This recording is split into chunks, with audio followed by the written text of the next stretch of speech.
Delhi CM ప్రమాణ స్వీకారానికి అంతా ready అవుతోంది. ఈ నెల 20వ తేదీన ఉదయం 11:30 రామ్లీలా మైదానంలో సీఎం ప్రమాణ స్వీకారం చేస్తారు. అయితే సీఎం ఎవరన్న విషయంపై బీజేపీ సస్పెన్స్ కొనసాగిస్తోంది. ఢిల్లీలో బీజేపీ సీఎం ప్రమాణ స్వీకారానికి ఏర్పాట్లు జోరుగా జరుగుతున్నాయి. రామ్లీలా మైదానంలో ఫిబ్రవరి 20వ తేదీన ఢిల్లీ కొత్త సీఎం ప్రమాణ స్వీకారం జరుగుతుంది.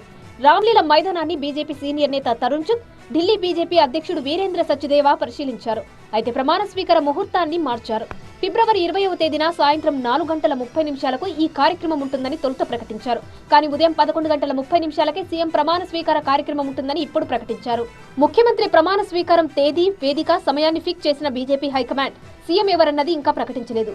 కేజ్రీవాల్ పై గెలిచిన పర్వేష్ వర్మ కూడా సీఎం రేసులో ముందున్నారు. విజేంద్ర గుప్తా, సతీష్ ఉపాధ్యాయ్ కూడా సీఎం పదవిని ఆశిస్తున్నారు. పర్వేష్ వర్మ యూపీ, హర్యానా, పంజాబ్ రాష్ట్రాల్లో ప్రభావవంతమైన జాట్ సామాజిక వర్గానికి చెందిన నేత కావడంతో ఆయన పేరును పరిశీలిస్తున్నారు. మహిళా ఎమ్మెల్యేకు కూడా సీఎం పదవి ఇస్తారని జోరుగా ప్రచారం జరుగుతుంది.